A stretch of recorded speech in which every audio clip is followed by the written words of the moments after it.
Welcome to Audacity Works, a podcast inspired by and dedicated to the working artist, the creative entrepreneur, and generally, doing the damn thing. This exists on the premise that the world belongs to those who have the audacity to believe that their lives have value. This is for you.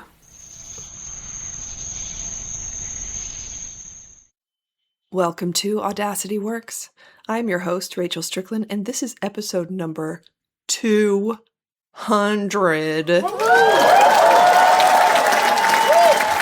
Oh my God, you're too kind. Thank you. Thank you so much. So today I thought I would do a little zoom out, because 200 that's so many. That's so many. Y'all, that's almost 4 years of releasing an episode every week. And I think I only skipped 1 week at the very beginning because I had not yet committed to releasing one every week. But here, how did that even happen? I didn't even notice. I did not notice.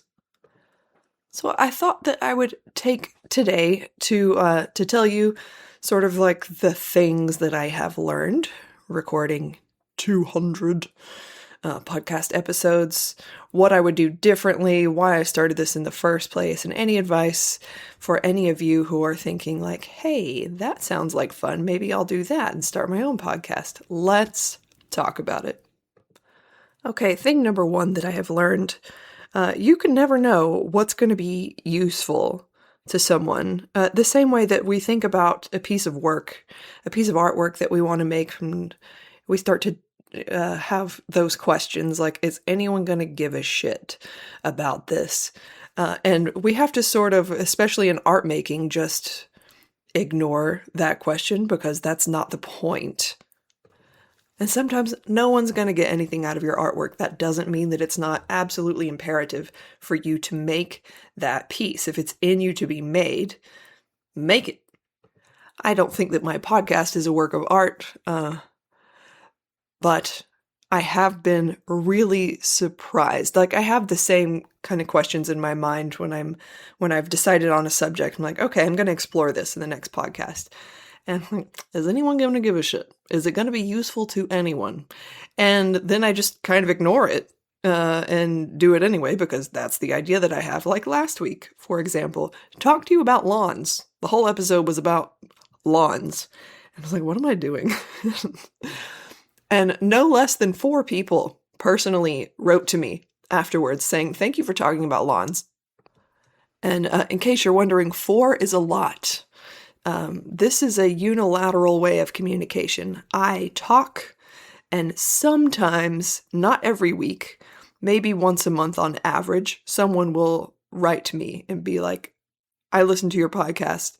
Thank you, or go fuck yourself. I'm just kidding. No one ever says that. But it's by no means common for me to get a lot of feedback about the podcast. So for 4 people to individually reach out about a single episode is actually kind of a lot.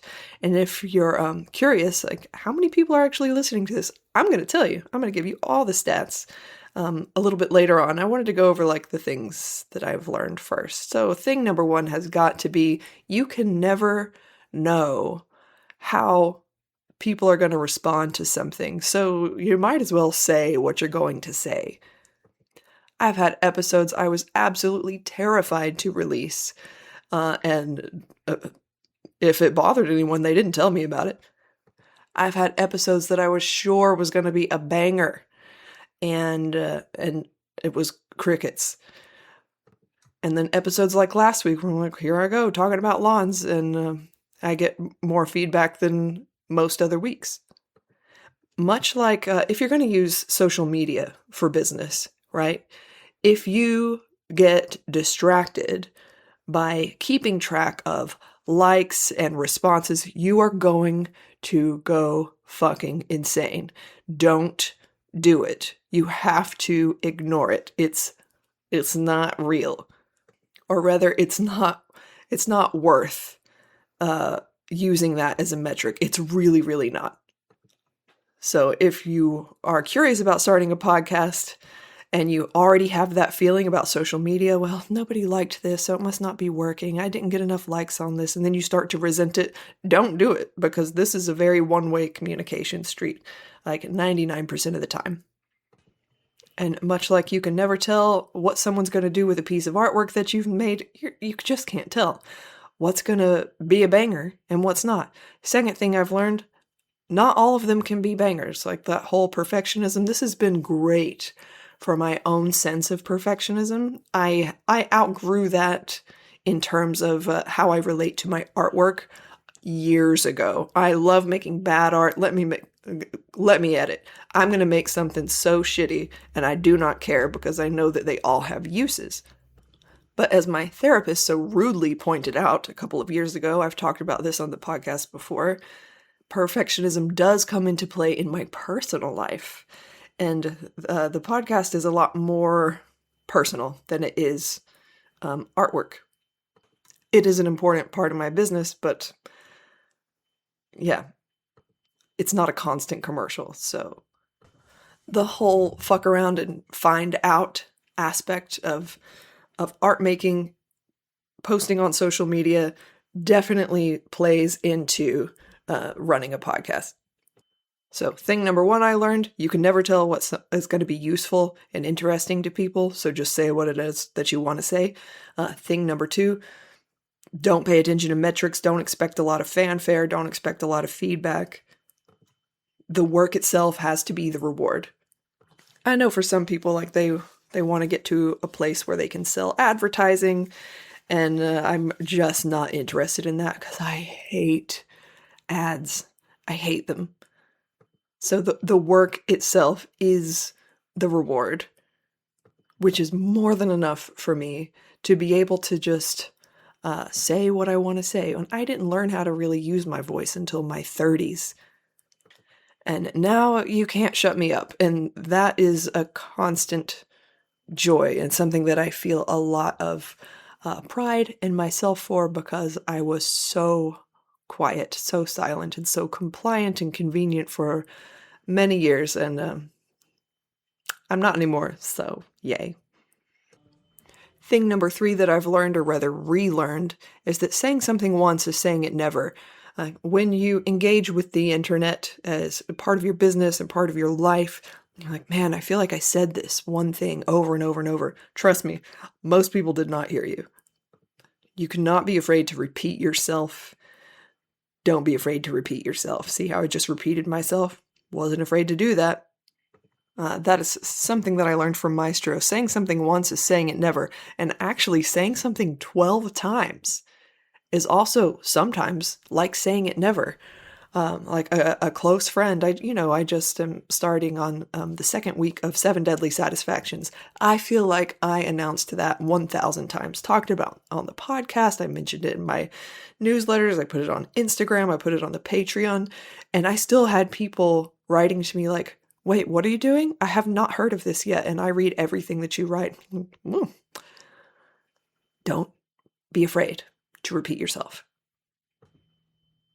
So not only are more people listening than you would think, and most of it you'll never know if it lands home or not, but also saying something once, twice, 3 times doesn't mean anyone's going to hear you. So the expectation should not be on metrics, even though I'm about to give you a bunch of metrics because they're fun and I think you might be interested. But the expectation has to be around your output and the reward of doing the work itself. So I'm going to give you some stats now. I'm looking at I host my website on buzzsprout.com. I really like them. No complaints. And let's see.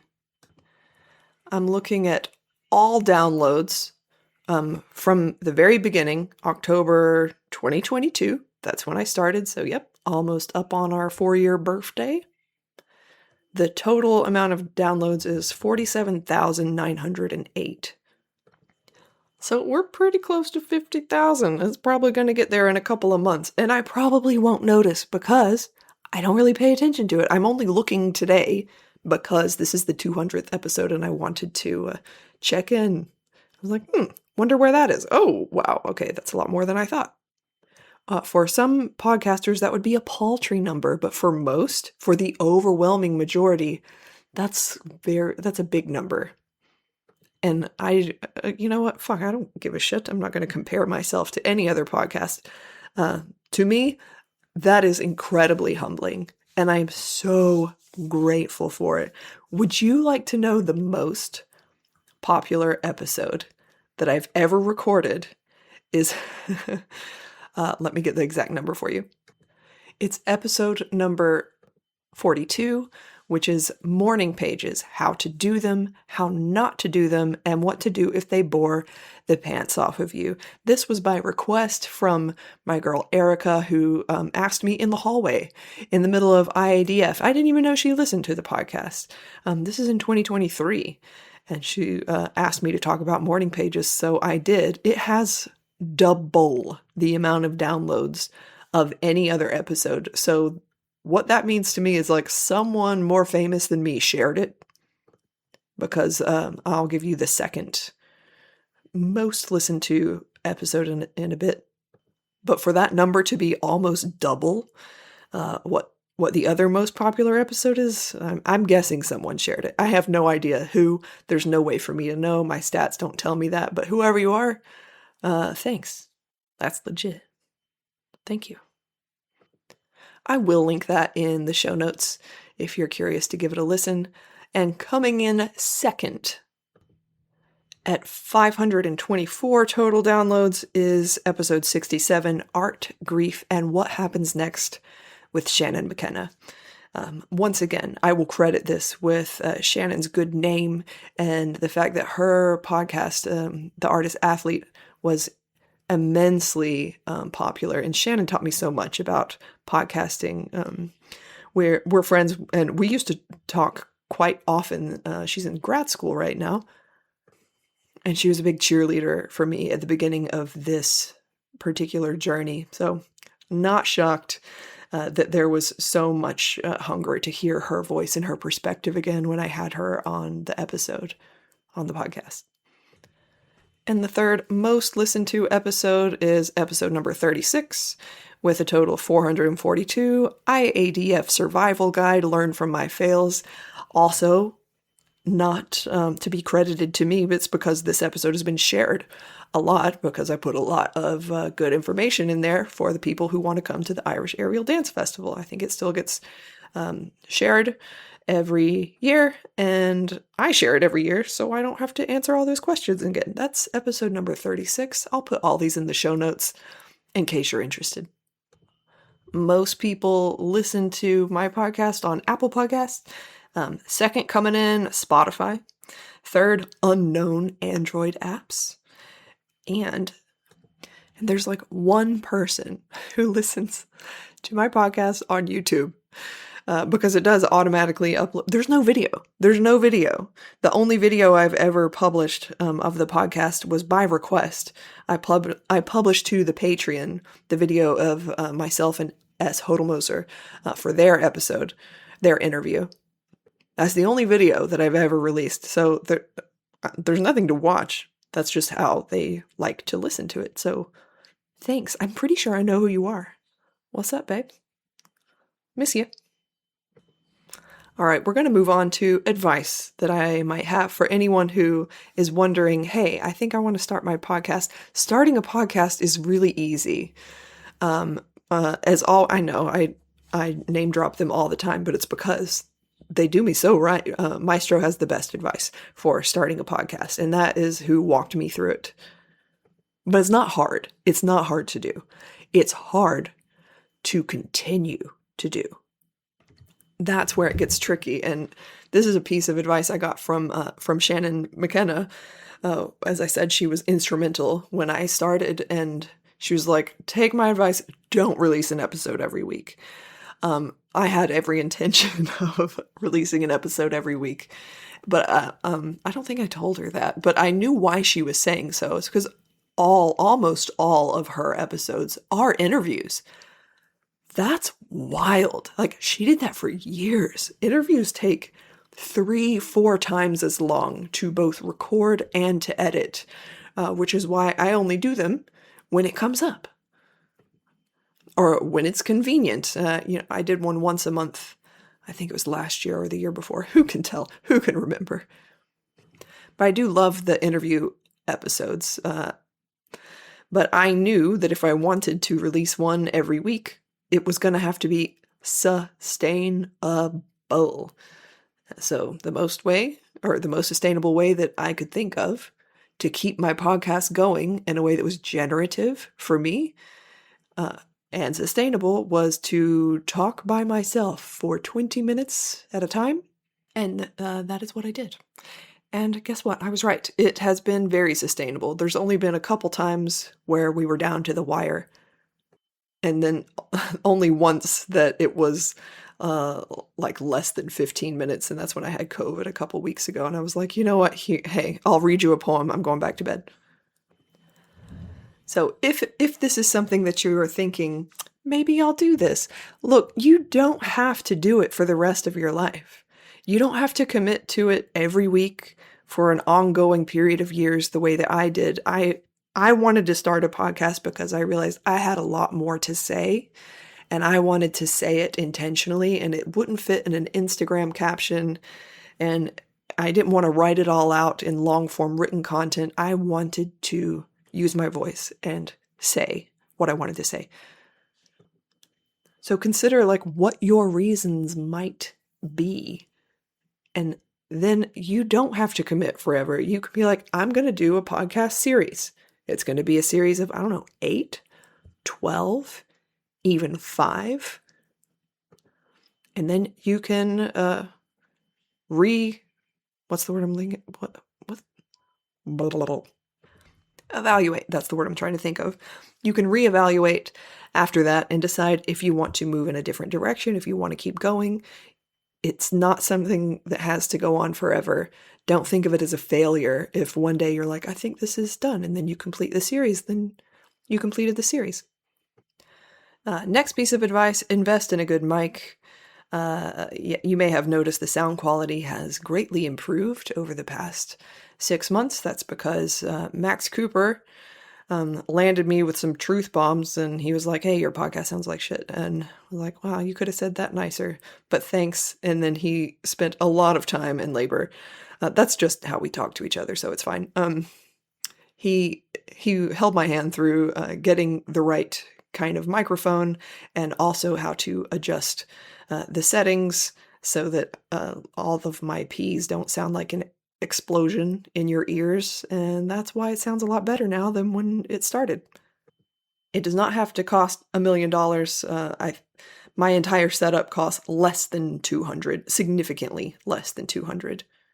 And as you may have remembered, one of my microphones shit the bed about 6 months ago. That's why I had to upgrade, and then wow, it's made a big difference.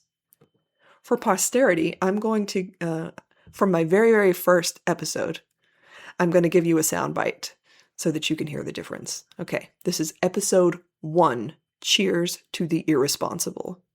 What we use as a barometer for what is good and decent and appropriate for ourselves is what we see other people doing. And frankly, if you're a weirdo, that's not going to work for you. It's not always going to work for you. You're going to need to do something weird because you're weird. How about that? How about that? I stand by everything I said, by the way. But as quiet as that was, I still had to up the gain on the recording by a factor of 6, just so that it would be that loud. If you're curious, the mic that I'm using now is a Yeti Blue. I'll put a link to it. It's a little over $100, and he thick. There's a link to that in the show notes. Very easy to get. It's a Sweetwater link. They have amazing customer service. Fully stand by it. So if this is something that you're interested in doing, you're curious about doing, and you have questions, you can feel free to reach out to me, honestly. I don't mind at all. But know your why before you're beginning. Like, don't do it for the cheers. Don't do it for likes. You won't get any. Don't do it to get famous or to get a lot of feedback. Do it because you have things to say. And even one person could benefit from you sharing your truth. I get a weekly update every week from Buzzsprout, where I host my podcast, and they're like, this is how many downloads you got this week. Some weeks it's 90, and that's across all 200 episodes. Some weeks it's almost 500 across all 200 episodes. It varies wildly, and it does not seem to have much to do with whatever came out that week. It's wild. So I just look at the numbers and I'm like, haha, look at that. And then I move on with my life. If you want to do it, just do it. Just do it. It's not hard to begin. It's hard to continue. But continuing by itself shouldn't be like the only metric. Like, how do you want it to look? And what do you hope to discover about yourself? And as always, quality of life and sustainability, priority number one, y'all. But mostly and more than anything else, I wanted to say thank you. Without you, I'm just a woman sitting in a room talking to herself. Honestly, especially at the beginning, and for anyone who's been with me the whole time, I am so honored by your presence and by your ears. Thank you. Thank you for spending your time with me. Thank you for letting me talk to you while you fold your laundry or do your dishes or drive here or there, walk your dogs. It really means a great deal to me. And as always, very open and eager of any requests that you have for the future. You can find me always on Instagram at Rachel Strickland Creative or on Patreon at Rachel Strickland Creative. This podcast is powered by Patreon, so extra velvet shout out to my patrons. Thank you for your trust. Thank you for standing with me. Thank you for your support. This could not exist without you. Thank you. Until next time, my friends, say what you want to say. Even if it helps just one person, gives them one moment, it's worth it. And you did that. Your words. So let's speak up. And don't go back to sleep.